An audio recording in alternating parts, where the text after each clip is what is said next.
Savage Dawn's a 1985 action movie from director Simon Nuchtern. The movie opens in good old Browntown. A lone biker's driving through the desert. Lance Henriksen is Stryker? Oh man, please tell me this is either a prequel or sequel to Stryker. Stryker pulls up to a shop to get some gas. He tells the attendant he's headed to a local town to visit a friend. Smoking at the gas pump is not really a good idea. Meanwhile, here come the evil bikers. Oh, my bad, it's just Slow Joe. He can only say one word since the, accident. Tequila! Tequila! The bikers harass the couple, so Stryker steps in to give them a good beating. Hey, it's Sinead O'Connor. He then gets in his bike and drives off. Wait a minute. He didn't really do anything to fix the situation. He roughed up the bad guys and left. You think they're gonna just leave now? No, they're probably gonna burn this place down. Oh, half-hearted hero. Meanwhile, in local shantytown, I know it's not listed as a post-apocalyptic film, but is this a post-apocalyptic film? Kinda has all the earmarks of one. Stryker shows up looking for a guy named Tick Rand. He's getting bothered by the local law when this happens.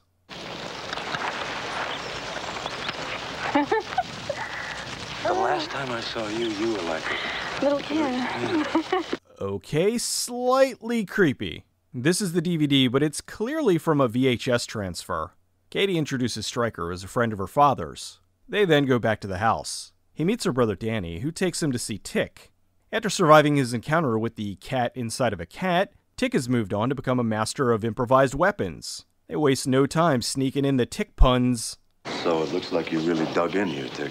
The two talk for a while, and Tick offers for Stryker to stay with them for as long as he likes. Just you stay away from my daughter! Oh no. Uh-oh, here come more evil bikers. They're passing by Butt and Penis Rock. The couple are broken down on the side of the road on their way to Vegas.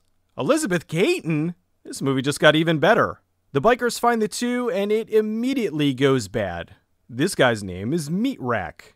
I have nothing to add to this. Stryker's taking Danny for a ride when they pass by the group. So, Stryker's gonna pull off some kind of MacGyver-like moves and single-handedly rescue the couple, right? No. So what are you gonna do? Nothing. Our hero, ladies and gentlemen. Back in town, it's an arena brawl. Seems the local law likes pit fighting. I'm telling you, as a post-apocalyptic expert, this had to have been written after the apocalypse, but altered to be just a desert town. At the bar, Tick and Stryker are having a drink. Tick introduces him to Rachel. Just then, the biker convoy makes its way to town.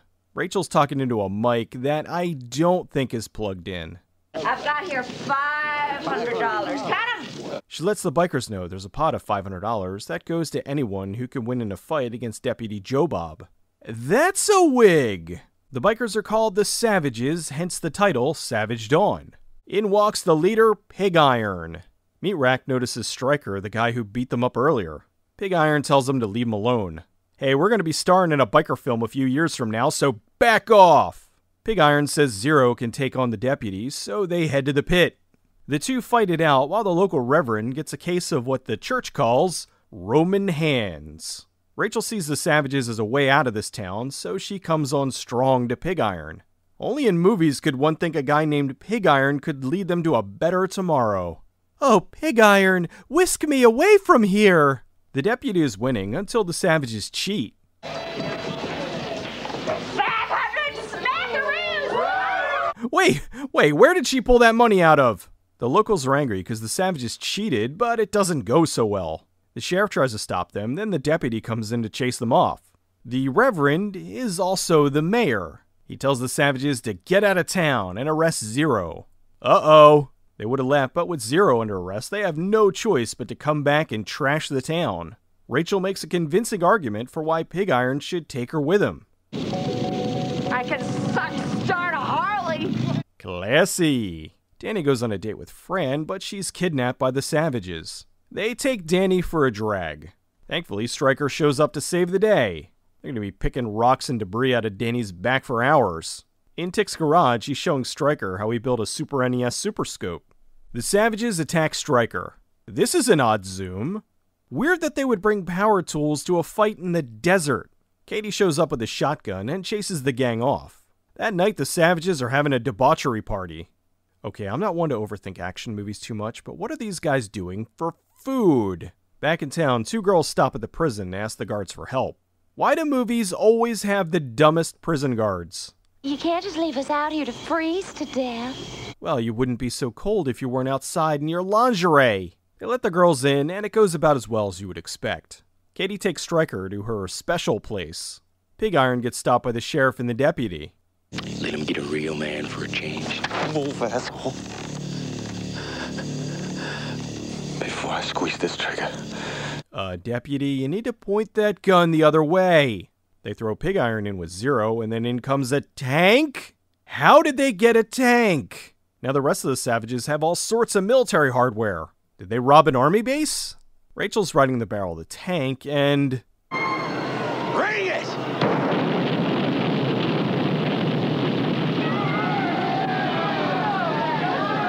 What? Okay, two things. First, they'd both be deaf. Second, she'd have third-degree burns on her legs. Anyway, the tank brings out the Reverend. Looks like he was, absolving the sinner. The savages trash the town. They send lip service in to seduce the Reverend. This shouldn't be too difficult. This looks like a rat video.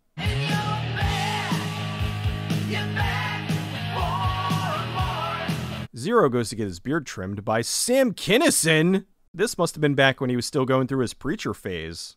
Amazing grace. They didn't like his singing, so they kill him. Pig Iron stops in after the Reverend and lip service are done. He asks Tick and Stryker for help, but of course, it's a trap. Tick wants to take on the savages, but Stryker thinks it's suicide, so he leaves. So Tick drags his kids into town with the crazed bikers who have a tank. Katie goes to see Pig Iron and gets into a catfight with Rachel. Danny goes and gets one of the locals to help him fill a garbage bag with gasoline. Tick gives Willard a bomb to deliver to the savages. These guys are dumber than Willard. 17.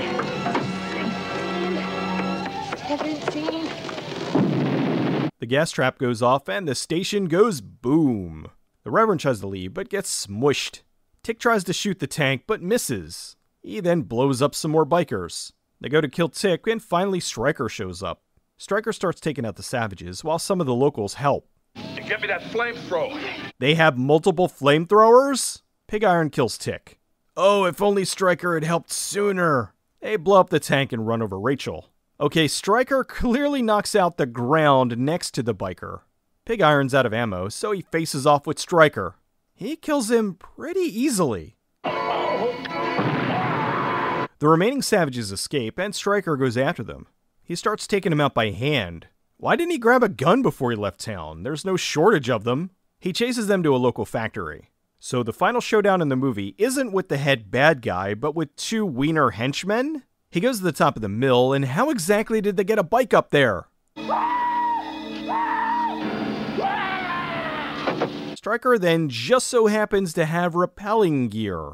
He sets up a really obvious trap for Meat Rack, but he still falls for it. Stryker then turns on the winch, and Meat Rack gets pulled through some foam rubber. I mean, clearly metal grate. Stryker then walks off into the distance. The movie was shot mostly in Rosamond and Lone Pine, California.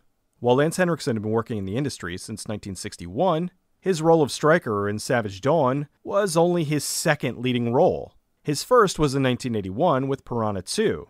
Henriksen didn't care for the movie too much. In his autobiography, Not Bad for a Human, he talks about how Savage Dawn was the first of many violent loners he's played in his career. He said if they'd had a better script to work with, the film could have become a cult classic, with lines like, Don't touch me, unless you love me. It's hard to argue. The film was low budget, and Henriksen not only did all his own writing, but also did all his own stunts. Looking back at Savage Dawn, it's crazy to see all the names in the cast. Aside from Henriksen, there's George Kennedy, Richard Lynch, Karen Black, Mickey Jones, William Forsythe, and Sam Kinison. That's a pretty impressive list of actors, many of which would go on to become major cult figures. With Sam Kinison, he went on to be one of the biggest comedians of the time. After this, Henriksen worked with Phantasm creator Don Coscarelli on Survival Quest, although due to production issues, it wouldn't be released until 1988.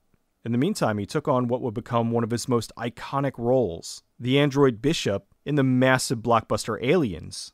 In an odd twist, in 1991, Henriksen was cast to be the evil biker leader Chains in the action film Stone Cold. William Forsythe ended up playing his right-hand man, Ice, as well. Savage Dawn was director Sam Nuchtern's last film. He was a post-production supervisor on a few films and produced a movie called Ivan the Very Terrible in 1995, but hasn't done anything since. Savage Dawn is an enjoyable mess. As Henriksen says, it's a modern-day cowboy movie. I really think this could have worked better as a post-apocalyptic film. It certainly would have been easier to explain why the Savages suddenly had a tank. With a ridiculous amount of now famous actors in the cast, I'm really shocked no one's tried to put out a remastered version of this. All that's out there is this DVD, which, as I said earlier, is just an obvious VHS rip. It's a silly movie with some odd edits and even odder choices. For example, Tick developed all these weapons and managed to take out a good bunch of the bikers himself, despite being in a wheelchair. And some of the other townfolk fight back with M16s and flamethrowers. So Tick's the real hero, isn't he? Why'd they even need Stryker at all? The cast is great, and they try to do their best with what they were given. Henriksen's wonderful as always, which makes it even more unusual that he's not really the best hero. They kind of wrote him to be a jerk. Also, the incredibly bizarre choice to kill off the lead villain and then have the climactic end battle with 2 henchmen. Someone thought that was a good idea. I guess I can give them credit for doing something different, although in this case, different also means kinda stupid.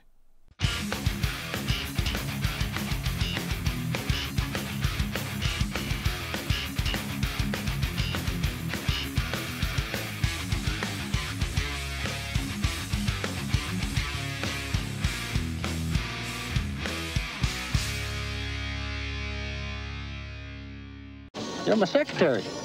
Secretary? Floyd, the woman is not a complete moron.